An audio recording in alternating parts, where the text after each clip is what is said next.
Welcome to Fishing Fridays radio podcast, where we go behind the scenes and uncover the tactics and strategies top fishermen are using to catch more fish, dominate tournaments, and how you can get those same results. Here is your host, Mike Grady. Hello, everybody, and welcome to Dig In Fishing Friday. I'm your host, Mike Grady. I'm excited today because today we have Jeff Gustafson here. Jeff is a Bassmaster Elite Series angler from Lake of the Woods in Kenora, Ontario, Canada. Jeff has fished the FLW Tour for 6 years. Jeff moved up to the Bassmaster Elite Series this year, and Jeff is a two-time Forrest Wood Cup qualifier. Welcome, Jeff. How's it going? It's great, man. So, tell us, what are you doing right now when it comes to your professional fishing? Well, I'm back at home in Canada right now, but I was down in Florida and Georgia for like about a month. We had our first couple Elite Series events, so fished in those and got a little break from the winter up here in the North Country. We get real winter where we live here, and it's like minus 25 out this morning. We've got 3 or 4 feet of snow on the ground. It's not very pleasant, but I get asked all the time, why would you live there? But the summers are beautiful, and for people, if you like to do outdoor activities, any fishing or hunting, it's pretty top notch. So, but we suffer a little bit this time of year. You know, when it comes to the country, what most people don't realize is that 90% of the Canadian population lives within 100 miles of its southern border. Yeah, for sure. I mean, I'm about 60 miles north of the border, probably just like straight north of International Falls, Minnesota. And, but yeah, if you don't have to go very far north and it's of where I'm at, and it's kind of like the end of the road, and there's a lot of phenomenal fishing, but it's like fly in, and we can snowmobile into a lot of those little lakes in the winter time. But yeah, we live in some remote country, and but like I say, it's beautiful at other times of the year. Well, I can tell you just from my experiences in the middle to northern part of Canada, just because it says it's a highway doesn't mean it's paved. That's very true. That's a true story. Yeah. So let's talk a little bit more about your fishing. How did you get started fishing? So, living on Lake of the Woods, one of the best multi-species bodies of water in the world. My family had a cabin on the lake, and that's where we spent a lot of our summer. And when I was, really young, like 5, 6, 7 years old, I sort of caught the bug, and my dad and my grandpa used to take me all the time, and that's just what I sort of wanted to do. And then in Kenora, the town that I've sort of grown up in, they have a bass tournament that's been going on since like 1988 called the Kenora Bass International. It's a team tournament, always the second weekend in August. And it's kind of like probably the premier, bass tournament in Canada. And over the years, it's attracted a lot of big name U.S. anglers, like the Al Linder, the whole Linder family came and fished it for years. Guido and Dion Hibden came and fished it. O.T. Fears, Terry Baxay, a couple, pro bass anglers. There's a lot of them that have come over the years. And, so when I was really young, my parents used to take me to the weigh-in, and I just like loved to go see all the fish and thought it was like the coolest thing ever. And then, when I was 10 years old for Christmas, my dad and I got an entry fee in the tournament from Santa. So that was like a big deal. And we started fishing the tournament. So my dad fished a lot, but like not for bass, for walleyes and lake trout, crappies, fish you could eat. And, so the bass thing was sort of new to him. And our goal the first like year was literally just to catch a bass so we could walk across the stage and weigh in. It's a big community event. So, they have big crowds at the weigh-in every day. It's pretty cool. So, so that was sort of the start of it. And, we were donators for a few years. And then, after 4 or 5 years, we really kind of got into it and started to get competitive. And, and then across the region where I live, it's sort of a short season, but we have, every community, around Lake of the Woods and Rainy Lake and a few smaller lakes up here has their own sort of tournament generally. So, I get in as many of those as I could. And that was sort of where I caught the bug for it. And eventually, I do a lot of I've done a lot of guiding as well. Met a fellow from Minneapolis that, sort of had the means to help me out and got in 2012, I fished. FLW used to have a season of like tour open. So it was 4 tournaments and they were like tour level events. But you could fish them independently, but I fished all 4 of them and that qualified me for the tour. And in 2013, I started fishing the FLW Tour. All right. So then from the FLW Tour, you moved up to the Bass Elite Series this year, right? Yeah. So obviously, like this fall, for anyone that follows the pro bass fishing stuff, there was a big sort of upheaval of everything with the new Major League Fishing circuit. So Bassmaster kind of needed a few bodies to fill their field, and I was fortunate. There was about 10 or 12 of us from FLW that were invited to fish, and I jumped at the opportunity, and it's been, my results the first couple tournaments haven't been obviously what I wanted, but it's been a top-notch, awesome experience so far, and I'm having fun, and it's a long season, so I'll get my chance, I'm sure, but no, it's been awesome so far. So now that you're fishing at the highest level,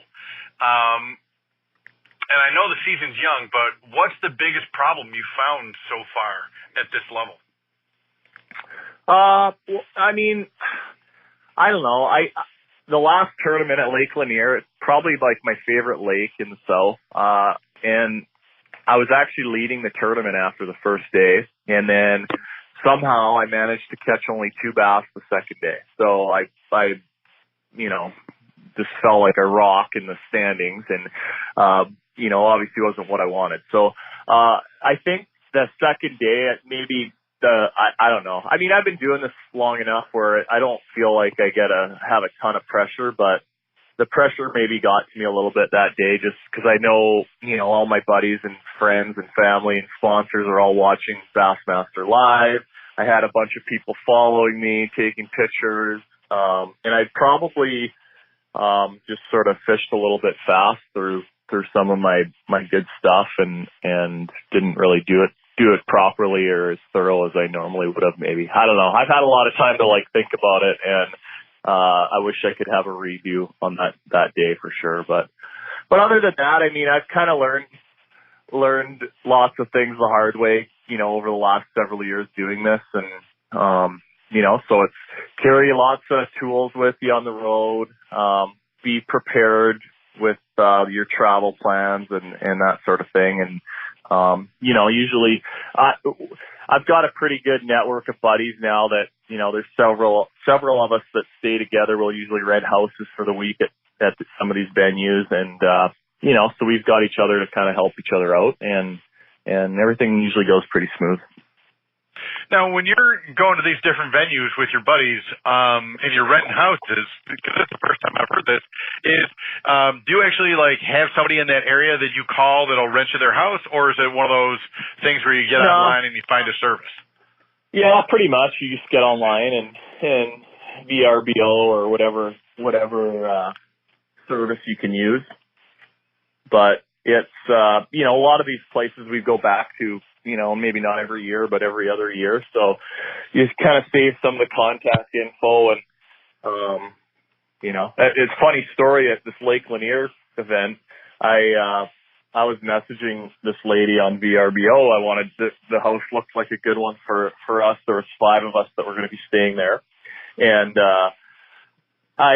so now these services have a deal where they don't let you share email addresses or phone numbers because then, they don't want us making a deal outside of their site. So on the site, it was really expensive. So I just sort of sent her a message. Is there any way we can get, figure out a little bit better deal? It's February. I mean, it's not like it's May long weekend or anything. And, she said, yeah, absolutely. And sort of sent me her phone number by code, like wrote like 5, like FIV, and then, the number 2, and then it was a whole code. So I got her anyway. It was pretty funny because I got her phone number and I ended up paying like half of what what was listed on the website. So, you got to do a little bit of bartering and that sort of thing, and you can usually find some pretty good deals. And it usually works out to be a lot cheaper than staying in a hotel room for the week. And you can cook your own food, eat better, and you've got some buddies to kind of hang out with at night and have a beer with or whatever. See, now that is exactly why people listen to our radio show, is because of a tip just like that. Yeah, like that's a real life, you gotta, that's how it is. Yep. Yeah. Well, when it comes to fishing, have you learned anything that's helped you succeed both in FLW, and then does that translate? Have you got anything that you've nailed down? Like, yeah, this is gonna be good. Well, so Lake Lanier is one of the best spotted bass lakes in the country. So I've come to I never caught a spotted bass until I started fishing down south. We don't have any of them up here, but they act a lot like smallmouth do up on Lake of the Woods where I live. So some of the lakes that have like good spotted bass fishing, I really, really enjoy. And I like to fish deep and fish offshore, use light line, use my electronics. I'm comfortable with all that stuff. So,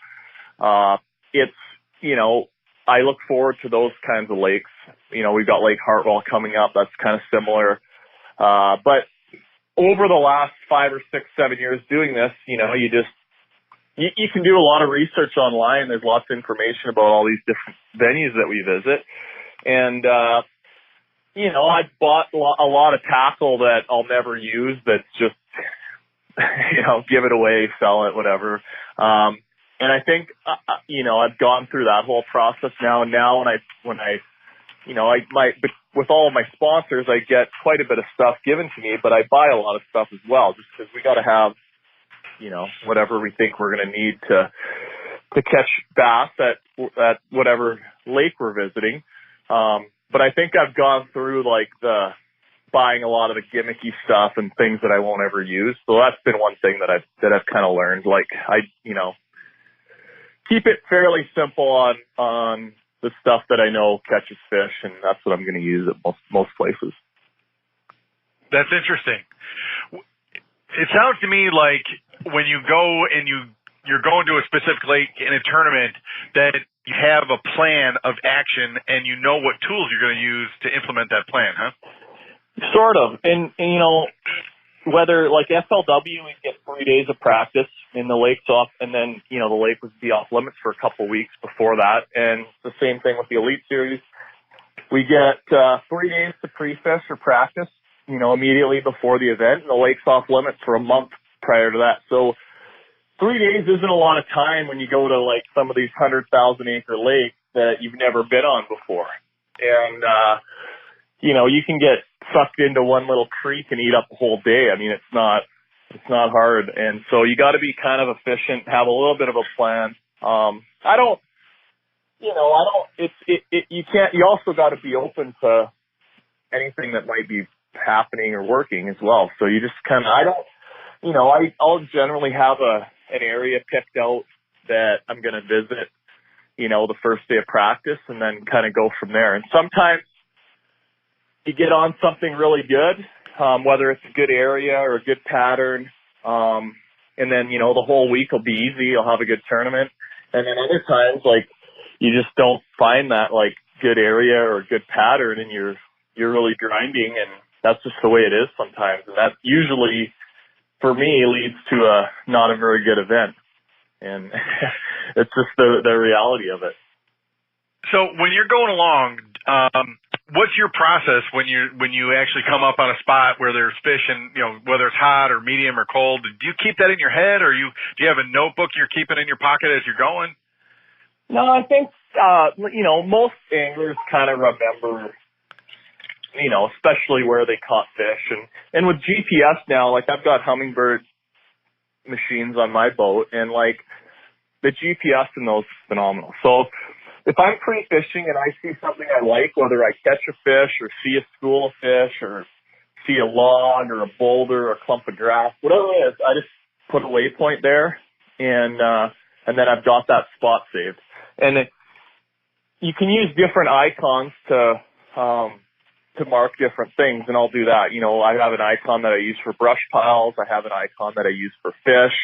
I have an icon that I use for my boat, if this is where, you know, I want my boat to be sitting for a particular spot. So that sort of thing. And then, you know, another thing I guess I would mention too is, like, when most of our tournaments are like in the spring at some period of the spring, which means we're going to be in some stage of the spawn, whether it's pre-spawn or the bass are actually spawning or it's post-spawn. And, like, usually you can kind of, you know that pretty quick by when you get out on some of these lakes, see the water temperature. If it's, you know, still 48 degrees, then they're not going to be, like, pushed into the back ends of the little bays or pockets.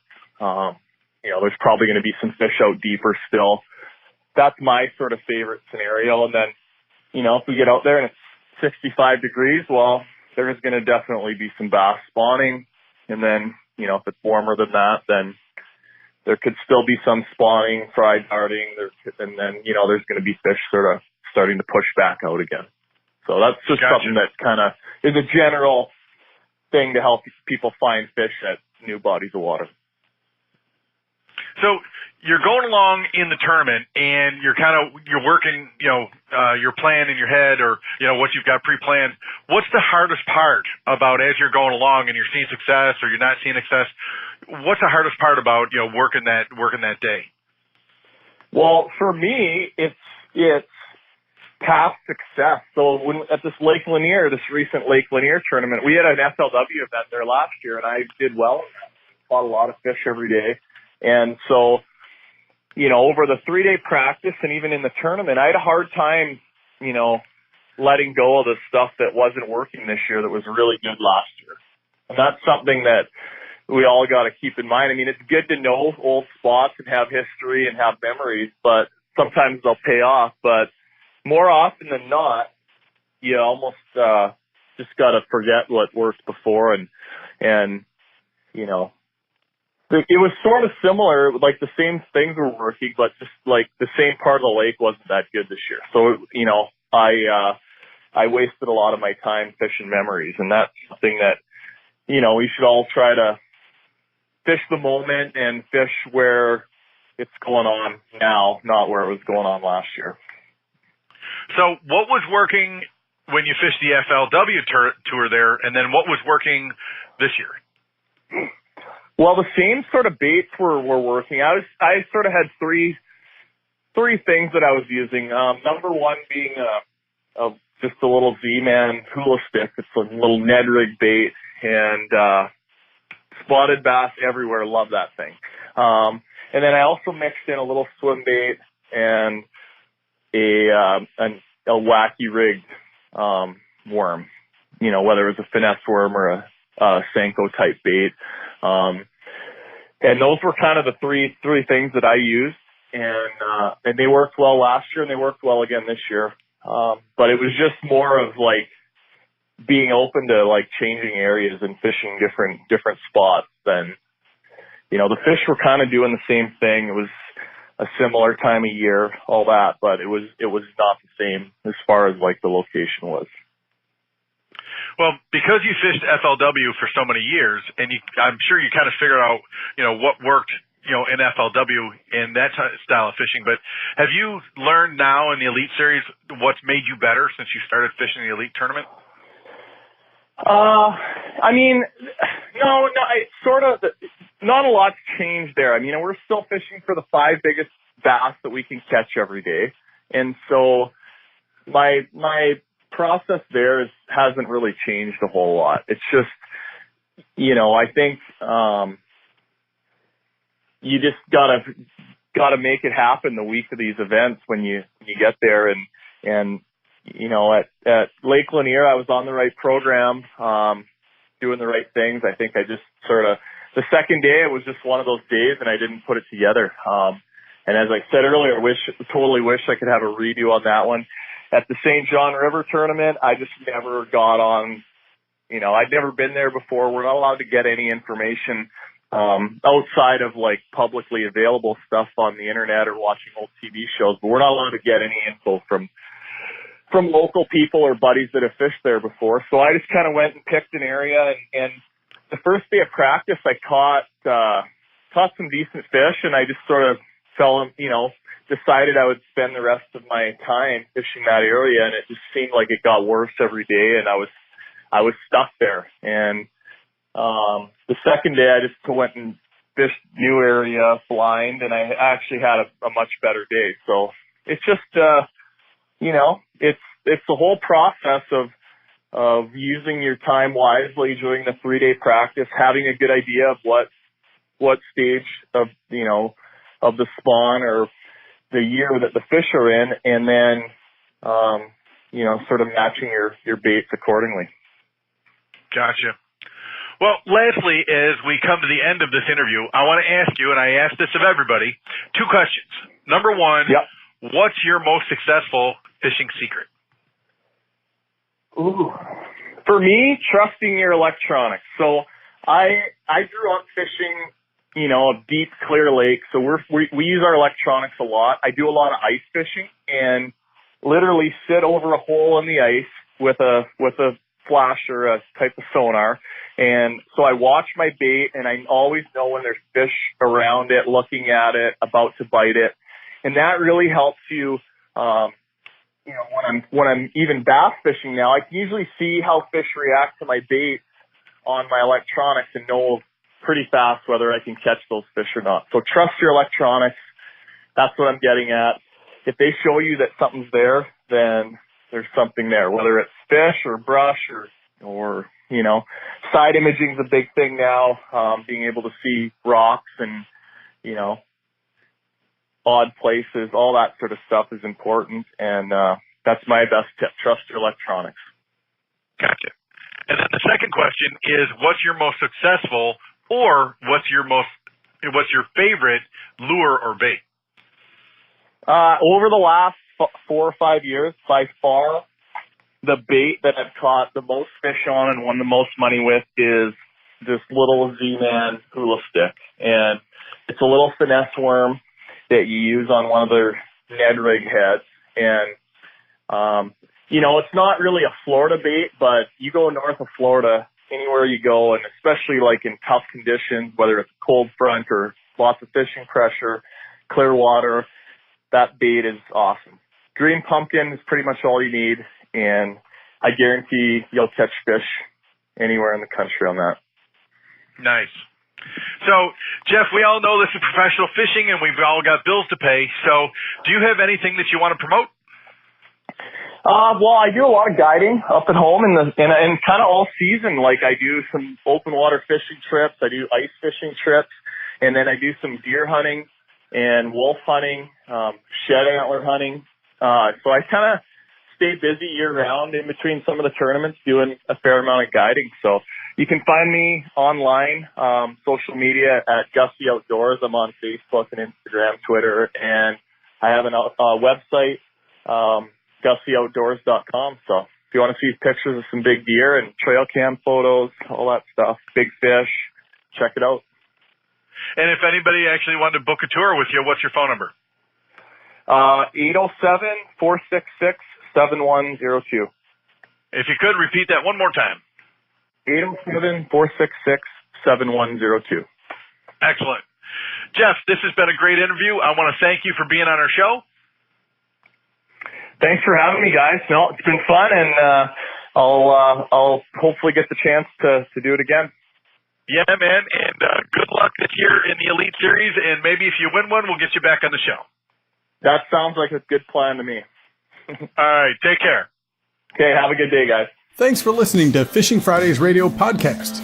If you'd like to be notified anytime we release a new episode, just hit subscribe and like this episode. Or you can subscribe over at fishingfridaysradio.com. In addition to that, we would love to send you a free gift. You can find that free gift at giveaway.digandanchors.com. Thanks again for listening.